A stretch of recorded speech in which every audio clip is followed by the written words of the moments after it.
அனைவருக்கும் வணக்கம் நண்பர்களே. இன்றைய தினம் இந்த வீடியோ பதிவில் நம்ம ஷிரடிக்கு மிக அருகாமையில் இருக்கும் ஒரு முக்கியமான ரயில் நிலையத்தை பற்றி தான் இன்றைக்கி இந்த வீடியோ பதிவில் நம்ம பேச போகிறோம் நண்பர்களே. நம்மளில் நிறைய பேர் நம்ம ஷிரடியில் வாழும் சத்குரு ஷிரடி சாய்பாபாவை தரிசனம் பண்ணுறதுக்கு ஷிரடிக்கு போவீங்க. குறிப்பாக சென்னையிலேருந்து நிறைய பக்தர்கள் போகிறாங்க. அதே போல் பார்த்திங்கன்னா சென்னையிலேருந்து ஷிரடிக்கு போகிற ட்ரெயின் பார்த்திங்கன்னா வாரத்தில் ஒரு நாள் மட்டும்தான் ஷிரடிக்கு போகும். அதாவது புதன்கிழமை இங்கே புறப்பட்டு வேலைக்கிழமை காலையில் ஒரு 11:30 மணிக்கு ஷிரடிக்கு போய் சேரும். இந்த வண்டி டேரெக்டாக சென்னை சென்ட்ரலிருந்து ஷிரடி சாய்நகர் வரையும் இந்த வண்டி போகுது. ஆனால் நம்ம சாய்பாபா வாழும் காலகட்டத்தில் பாபா சுமார் 60 வருஷம் ஷிரடியில் வாழ்ந்தார். அவர் சின்ன வயசு இளம் வயசு பாலகனாகவே ஷிரடிக்கு வரும்பொழுதே ஒரு ரயில் நிலையம் இருக்குது. அப்படிப்பட்ட ரயில் நிலையத்தை தான் இன்றைக்கி இந்த வீடியோ பதிவில் நீங்கள் தெரிஞ்சிக்க போகிறீங்க நண்பர்களே. நம்ம பாபா ஷிரடியில் வாழும்பொழுது அந்த காலகட்டத்தில் பாபாவை பார்க்க வர பக்தர்கள் இறங்கிய ஒரே ஒரு ரயில் நிலையம் ஷிரடியில் இருந்து சுமார் 14வது கிலோமீட்டரில் அமைஞ்சுள்ளது தான் கோபர்கான் என்ற இடம். அந்த இடத்துல தான் கோபர்கான் ரயில் நிலையம் அமைஞ்சிருக்கு. அப்படிப்பட்ட ஒரு அற்புதமான ஒரு ரயில் நிலையத்தை பற்றி தான் இன்றைக்கி நீங்கள் இந்த வீடியோ பதிவில் முழுமையாக பார்க்க போகிறீங்க நண்பர்களே. நீங்கள் சென்னையிலிருந்து வந்தாலும் சரி அல்லது பெங்களூர்லேருந்து வந்தாலும் சரி, நீங்கள் அந்த கோபர்கான் ரயில் நிலையத்திலிருந்து நீங்கள் சென்னைக்கும் அல்லது பெங்களூருக்கும் நீங்கள் போகலாம். அதுக்குண்டான ட்ரெயின் டீட்டெயில்ஸு இந்த வீடியோ பதிவில் நம்ம சொல்கிறோம் நண்பர்களே. இப்போ நீங்கள் பார்க்குறது தான் கோபர்கான் ரயில் நிலையம். இப்போது நம்ம ஷிரடியிலேருந்து நேராக இந்த டாடா மேஜிக் ஆட்டோ மூலிமா நம்ம வந்துட்டோம். நிறைய ஆட்டோ ஃபெசிலிட்டி இருக்குது கோபர்கான் டு ஷிரடி வரத்துக்கு. அப்படி ஷிரடியிலேருந்து கோபர்கான் வரத்துக்கும் நிறைய ஆட்டோ ஃபெசிலிட்டி இருக்குது. இதுதான் கோபர்கான் ஸ்டேஷனுடைய நுழைவாயில். இந்த கோபர்கான் ரயில் நிலையம் இப்போ அம்ரித் பாரத் ரயில் திட்டத்துக்கு கீழ் இயங்கி வரும் ஒரு ரயில் நிலையமாக இருக்குது. இந்த கோபர்கான் ரயில் நிலையத்தில் தான் நம்ம பாபா கூட வாழ்ந்த பக்தர்கள், அதாவது பாபா 60 வருஷம் ஷிரடியில் வாழ்ந்தார். அப்படி அவர் 60 வருஷம் ஷிரடியில் வாழும்பொழுது நிறைய பக்தர்கள் பாபாவை காண வராங்க ஷிரடிக்கு. அப்போ அந்த பக்தர்கள்லாம் இறங்கக்கூடிய ரயில் நிலையம் பார்த்திங்கன்னா இந்த கோபர்கான் ரயில் நிலையம் நண்பர்களே. இந்த ரயில் நிலையத்தில் தான் இறங்கி அநேக சாய் பக்தர்கள் அந்த காலகட்டத்தில் பாபா வாழ்ந்த அந்த காலகட்டத்தில் பிரிட்டிஷ் கவர்மெண்ட் இருக்கும் பொழுது பாபாவை தரிசனம் பண்ணக்கூடிய இறங்கின இடம் இந்த ரயில் நிலையம் மட்டும்தான் நண்பர்களே. இதுதான் கோபர்கான் ரயில் நிலையம் நண்பர்களே. இந்த கோபர்கான் ரயில் நிலையத்துடைய டிஸ்ட்ரிக்ட், அதாவது மாவட்டம் பார்த்திங்கன்னா அகமத் நகர். இந்த அகமத் நகர் கீழ் வரும் கோபர்கான் ரயில் நிலையம் ஷோலாப்பூர் டிவிஷனை சார்ந்த ஒரு ரயில் நிலையம். இந்த ரயில் நிலையம் நம்ம மத்திய ரயில்வே இயக்கக்கூடிய ஒரு ரயில் நிலையம், அதாவது சென்ட்ரல் ரயில்வே இயக்கக்கூடிய ஒரு ரயில் நிலையம் தான் இந்த கோபர்கான் ரயில் நிலையம் நண்பர்களே. இந்த கோபர்கான் ரயில் நிலையம் பார்த்தீங்கன்னா உங்களுக்கு ஷிரடியிலிருந்து சுமார் 14வது கிலோமீட்டரில் தான் இந்த கோபர்கான் ரயில் நிலையம் அமைஞ்சிருக்கு. நீங்கள் இங்கிருந்து சென்னைக்கும் பயணிக்கலாம். அதுக்கு கனெக்டிங் ட்ரெயின் மூலமாக பயணிக்கலாம். அதுக்குண்டான தகவலும் நான் கொடுக்குறேன். நீங்கள் பெங்களூர் போயும் சென்னைக்கு போகலாம். அதுக்குண்டான தகவலும் இந்த வீடியோ பதிவில் நம்ம முழுமையாக கொடுக்குறோம் நண்பர்களே. தினந்தோறுமே நம்ம சத்குரு ஷிரடி சாய்பாபாவை ஷிரடிக்கு தரிசனம் பண்ணக்கூடிய பக்தர்கள் பல ஆயிரக்கணக்கான பக்தர்கள் இருக்காங்க. அப்படி பல ஆயிரக்கணக்கான பக்தர்கள் தினந்தோறுமே இறங்கக்கூடிய ஒரு முக்கியமான ரயில் நிலையம், ஷிரடிக்கு அருகாமையில் இருக்கும் முக்கியமான ரயில் நிலையம் இந்த கோபர்கான் ரயில் நிலையம். இந்த கோபர்கான் ரயில் நிலையத்திலிருந்து நீங்கள் சென்னைக்கும் பயணிக்கலாம், பெங்களூருக்கும் பயணிக்கலாம். சென்னைக்கு நேரடியான ரயில் வசதி இந்த கோபர்கான் ரயில் நிலையத்திலிருந்து இல்லை. நீங்கள் என்ன பண்ணணும்னா காலையில் கரெக்டாக 11:55க்கு கோபர்கானில் இருந்து உங்களுக்கு பார்த்தீங்கன்னா பூனா வரையும் ஒரு ட்ரெயின் இருக்குது. இந்த ட்ரெயின் உங்களுக்கு நிஜாமாபாத்திலிருந்து பூனா வரையும் போகக்கூடிய ஒரு எக்ஸ்பிரஸ் கேட்டகரி உள்ள அன்ரிசர்வ் ட்ரெயின். இந்த வண்டி பூனாக்கு சரியாக 7 மணிக்கு போய் சேரும். இவர்களே, பூனாவிலிருந்து மீண்டும் உங்களுக்கு சென்னை சென்ட்ரலுக்கு நைட்டு 10:10க்கு லோகமானியா திலக்கில் இருந்து சென்னை சென்ட்ரல் வரையும் போகக்கூடிய வண்டி number 12163 Lokmanya Tilak Chennai central express. இந்த வண்டி மூலிமா நீங்கள் சென்னை சென்ட்ரலுக்கு எளிமையாக போய் சேரலாம் நண்பர்களே. கோபர்கான் ரயில் நிலையத்திலிருந்து பூனா வரையும் போகக்கூடிய இந்த நிஜாமாபாத் எக்ஸ்பிரஸ் வாரத்தில் 7 நாளுமே சர்வீஸ் இருக்குது. அதே போல் பூனாலிருந்து சென்னை நோக்கி போகக்கூடிய லோக்மானியா திலக் சென்னை குர்லா எக்ஸ்பிரஸுக்கும் வாரத்தில் 7 நாளே சர்வீஸ் இருக்குது. ஆகையால் உங்களுக்கு ஷிரடியில் தான் போய் ஏறணும், உங்களுக்கு கவலை வேண்டாம். நீங்கள் ஒரு கனெக்டிங் ட்ராவல் மூலயமா நீங்கள் எளிமையாக பூனா போயிட்டு பூனாலிருந்து நீங்கள் சென்னைக்கு திரும்பலாம் நண்பர்களே. அதே போல் பார்த்திங்கன்னா நீங்கள் அடுத்தது பெங்களூருக்கு போகணும் அப்படின்னு சொன்னால் இங்கிருந்து உங்களுக்கு சரியாக தினந்தோறும், அதாவது வாரத்தில் 7 நாளுமே இந்த கோபர்கான் ரயில் நிலையத்திலிருந்து பெங்களூருக்கு நேரடியான ரயில் வசதி இருக்குது நண்பர்களே. தினந்தோறும் மாலை 4:40க்கு நியூ டெல்லியிலிருந்து பெங்களூரு வரையும் போகக்கூடிய கர்நாடகா சூப்பர் ஃபாஸ்ட் ட்ரெயின் இருக்குது. அந்த வண்டி நம்பர் பார்த்தீங்கன்னா 12628. இந்த வண்டி தினந்தோறும் மாலை கோபர்கானுக்கு 4:40க்கு வரும். உங்களுக்கு பெங்களூருக்கு அடுத்த நாள் மத்தியானம் 12 மணிக்கு போகும். நீங்கள் 12 மணிக்கு பெங்களூர் இறங்கிட்டீங்க சொன்னால் அங்கேருந்து உங்களுக்கு டபுள் டக்கர் ட்ரெயின் இருக்குது சென்னை வரத்துக்கு. அதே போல் உங்களுக்கு வந்தே பாரத் இருக்குது, சதாப்தி இருக்குது, பிருந்தாவன் எக்ஸ்பிரஸ் இருக்குது. இந்த வண்டியில் எதனா ஒரு வண்டி நீங்கள் பிடிச்சி சென்னை வந்தால் கூட அடுத்த நாள் நைட்டு 9லேருந்து 10க்குள்ளே நீங்கள் சென்னைக்கு வந்துடலாம் நண்பர்களே. ஆகையால் ஷிரடியிலிருந்து நேரடியான வசதி ட்ரெயின் வசதி இல்லைன்னு சொல்லிட்டு கவலைப்படாதீங்க.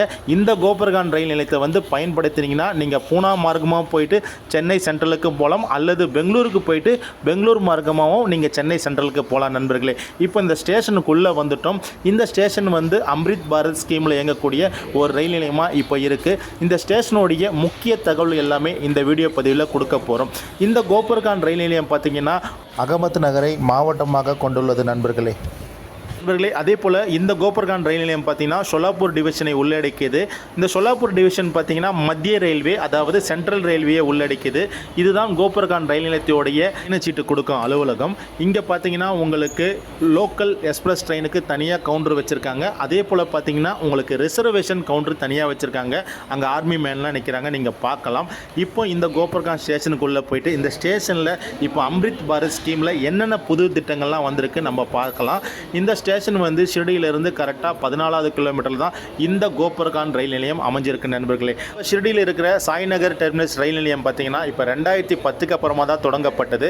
ஆனால் இந்த ரயில் நிலையம் வந்து ரொம்ப ரொம்ப முக்கியமான ரயில் நிலையம். ஏன்னா சென்னையிலிருந்தும் பெங்களூரிலிருந்தும் மற்ற மாநிலங்களிலும் இந்த ரயில் நிலையத்துக்கு அநேக சாய் பக்தர்கள் வந்து இறங்குவாங்க. இந்த ரயில் நிலையத்தில் ஒரு சிறப்பு பாருங்கள், நம்ம பாபா நம்மளுடைய குருநாதருடைய புகைப்படம் இந்த ரயில் நிலையத்தில் வந்து மேலே டாப்பில் மாட்டி வச்சுருப்பாங்க. பாபா வந்து ஆசீர்வாதத்தோட ஒரு தோற்றத்தில் இந்த இடத்துல வந்து அமர்ந்திருக்கும் ஒரு புகைப்படத்தை நீங்கள் பார்க்க முடியுது. இந்த ரயில் நிலையத்தை நீங்கள் பயன்படுத்தினீங்கன்னா ஷிரடிக்கு எளிமையாக போகலாம். அதே போல் நீங்கள் ஷிரடியிலிருந்து சென்னைக்கு வரணும்னா இங்கேருந்து கனெக்டிங் ட்ரெயின் மூலிமா நீங்கள் பூனா அல்லது டவுன் போயிட்டு அங்கேருந்து நீங்கள் மாற்று ரயில் மூலிமா நீங்கள் சென்னைக்கும் போகலாம், பெங்களூருக்கும் போகலாம் நண்பர்களே. இந்த கோபர்கான் ரயில் நிலையம் 72 ரயில்களை கையாளுகிறது நண்பர்களே. இங்கு ஒரு நாளைக்கு 72 ரயில்கள் என்று செல்கிறது நண்பர்களே. இந்த கோபர்கான் ரயில் நிலையம் பார்த்தீங்கன்னா சிங்கிள் ட்ராக் தான். அதே போல் மின்மயமாக்கப்பட்ட ஆண்டு பார்த்தீங்கன்னா உங்களுக்கு, அதாவது எலக்ட்ரிக்கல் லைன் கொண்டு வந்த ஆண்டு 2017 தான் இந்த பக்கம் எலக்ட்ரிக்கல் லைன் கொண்டு வந்தாங்க. அதுவரையும் உங்களுக்கு இந்த ரூட்டில் முழுக்க டீசல் லோக்கோ மூலயமா தான் உங்களுக்கு ட்ரெயின் ஃபெசிலிட்டி இருந்தது. இப்போ அம்ரித் பாரத் ஸ்கீமில் இந்த ரயில் நிலையம் வந்த பிறகு இந்த இடத்துல பார்த்தீங்கன்னா 1வது நடைமேடையில் உங்களுக்கு ஏசி வெயிட்டிங் ஹால் கொடுத்துருக்காங்க. இந்த ஏசி வெயிட்டிங் ஹாலில் என்னென்ன ஃபெசிலிட்டி இருக்குது, ஒரு நேரத்தில் எத்தனை பேசஞ்சர் உட்காரலாம் அப்படின்னு சொல்லிட்டு பார்க்கலாம். இந்த ஏசி வெயிட்டிங் ஹால் வந்து நடைமேடை 1ல் இருக்குது. இங்கே குறைஞ்சது ஒரு 50 பேர்கிட்ட இந்த இடத்துல பயணிகள் வந்து உட்காரலாம். அதே போல் உங்களுக்கு ரெஸ்ட் ரூம் எல்லாமே நீட்டபுளாக வச்சுருக்காங்க. இங்கே வந்து 1 ஹவருக்கு உங்களுக்கு ஒரு 25 ரூபா சார்ஜ் பண்ணுறாங்க நண்பர்களே. இந்த ஏசி வெயிட்டிங் ஹாலுக்குள்ளேயே உங்களுக்கு ஸ்டால்ஸ் எல்லாமே இருக்குது. இங்கே உங்களுக்கு தேவையான உணவுகள் எல்லாமே நீங்கள் வாங்கிக்கலாம். அதே போல் இந்த நடைமேடை 1ல் இருக்கிற இன்னொரு வெயிட்டிங் ஹாலுக்கு போக போகிறோம். அது என்னன்னா, அனைத்து வகுப்பு பயணிகளும் இந்த வெயிட்டிங் ஹாலை பயன்படுத்திக் கொள்ளலாம் நண்பர்களே. இந்த வெயிட்டிங் ஹாலும் புதுமை பண்ணியிருக்காங்க. அம்ரித் பாரத் ஸ்கீம் திட்டத்தில் இந்த வெயிட்டிங் ஹாலும் புதுமை பண்ணியிருக்காங்க. இங்கே பாருங்கள், ஆட்களே இல்லை. இது நான் காலையில் கரெக்டாக ஒரு 11:30 மணிக்கு எடுத்த ஒரு வீடியோ பதிவு தான். இந்த கோபர்கான் ரயில் நிலையத்தில் இந்த ஒரு வெயிட்டிங் ஹாலை நீங்கள் பயணிகள் பயன்படுத்தலாம். இந்த வெயிட்டிங் ஹால் வந்து ரொம்ப ஃப்ரீயாக இருக்கும். இந்த வெயிட்டிங் ஹாலில் வந்து உங்களுக்கு எந்தவித பேமெண்ட்டும் கிடையாது. நீங்கள் இங்கே வந்து தங்கிட்டு அதே போல் ரெஸ்ட் ரூம் போயிட்டு நீங்கள் குளிச்சுட்டு கூட நீங்கள் இங்கேருந்து கூட ஷிரடிக்கோ இல்லை உங்கள் ஊருக்கும் போகலாம். இந்த வெயிட்டிங் ஹால் கூட ரொம்ப நீட்டாகவும் தூய்மையாகவும் பயன்படுத்திட்டு இருக்காங்க. ஏன்னா அம்ரித் பாரத் ஸ்கீமில் இருக்கிறதால இந்த ரயில் நிலையம் வந்து முழுமையாக வந்து தூய்மையாக்கம் பணியில் வந்து இங்கே ரயில்வே துறை அதிகாரிகள் வந்து ரொம்ப ரொம்ப விழிப்புணர்வாக இருக்காங்க நண்பர்களே. இந்த கோபர்கான் ரயில் நிலையத்திலிருந்து உங்களுக்கு டெல்லி, பெங்களூர், ஹைதராபாத், பாம்பே, அதே போல் வாரணாசி இது போன்ற முக்கிய ரயில் நிலையங்கள்லாம் ரயில் இருக்குது. இப்போ வர ட்ரெயின் பார்த்தீங்கன்னா உங்களுக்கு ஜம்மு தாபியிலிருந்து பூனா வேகம் போகக்கூடிய ஜெலாம் எக்ஸ்பிரஸ் தான். இது போன்ற முக்கிய ரயில்கள் எல்லாமே இந்த வழித்தடத்தில் போகும் நண்பர்களே. அதே போல் இங்கே பார்த்தீங்கன்னா நம்ம ஐஆர்சிடிசியோடைய ஃபுட் ட்ராக் ஒன்று இங்கே இருக்குது. நீங்கள் இந்த இடத்துல கூட உணவுகள் ஆர்டர் பண்ணிக்கலாம். ஏன்னா இங்கே பார்த்தீங்கன்னா ஐஆர்சிடிசி மூலயமா கொஞ்சம் தரமான உணவுகள் எல்லாமே கொடுக்குறாங்க. ஓரளவுக்கு இங்கே உணவுகள் எல்லாமே நல்லா இருக்கும் நண்பர்களே. இந்த கோபர்கான் ரயில் நிலையம் பார்த்தீங்கன்னா சமீபத்தில் ஓராண்டுக்கு முன்னாடி தான் உங்களுக்கு வந்து 3வது நடைமேடையை கொண்டு வந்தாங்க. அதுக்கு முன்னாடி பார்த்தீங்கன்னா உங்களுக்கு 2 நடைமேடைகள் தான் இருந்தது. இப்போ நம்ம 2வது நடைமேடை 3வது நடைமேடைக்கு போக போகிறோம். நான் ஏற்கனவே சொன்ன மாரி இந்த ஸ்டேஷன் வந்து அம்ரித் பாரத் ஸ்கீம் திட்டத்தில் இயங்கக்கூடிய ஒரு ரயில் நிலையமாக இருக்குது. இப்போ பார்த்தீங்கன்னா இந்த ரயில் நிலையத்தில் லிஃப்ட் வசதிகள்லாம் கொண்டு வந்துட்டாங்க. ஏன்னா உங்களுக்கு பிளாட்ஃபார்ம் வந்து 3வது பிளாட்ஃபார்ம் வரையும் இப்போ சமீபத்தில் வந்துடுச்சு. நம்ம லிஃப்ட் மூலிமா ஏறி 2வது நடைமேடையும் 3வது நடைமேடையும் நம்ம இப்போ பார்க்க போகிறோம். சீக்கிரமாகவே இந்த ரூட்டில் பார்த்தீங்கன்னா உங்களுக்கு டபுள் லைன் ரூட்டு வரப்போகுது. அதாவது மண்மாடிலிருந்து டவுன் ஜங்ஷன் வரையும், அப்படி மண்மாடிலிருந்து டவுன் ஜங்ஷன் வரையும் டபுள் லைன் ட்ராக் வந்துடுச்சுன்னா இந்த கோபர்கான் ரூட்டில் வந்து ட்ரெயின் ஃபெசிலிட்டி வந்து இன்னும் அதிகமாக இருக்கும். நம்மளுக்கு டவுன் ஜங்ஷன்லேருந்து கோபர்கான் வரத்துக்கு மெமு எக்ஸ்பிரஸும் விடுவாங்க. அதே போல் டவுன்லேருந்து ஷிரடிக்கு வரத்துக்கும் மெமு எக்ஸ்பிரஸும் விடுவாங்க. ஏன்னா சென்னையிலேருந்து வர ஒரு ட்ரெயின் டவுனில் வந்து நிற்கும் மும்பை எக்ஸ்பிரஸ். அது மூலிமா நீங்கள் கனெக்ஷன் பிடிச்சி நீங்கள் ஷிரடிக்கு மற்றும் இந்த கோபர்கான் ரயில் நிலையம் வரத்துக்கு சீக்கிரமாக உங்களுக்கு ஒரு வாய்ப்புகள் உண்டு.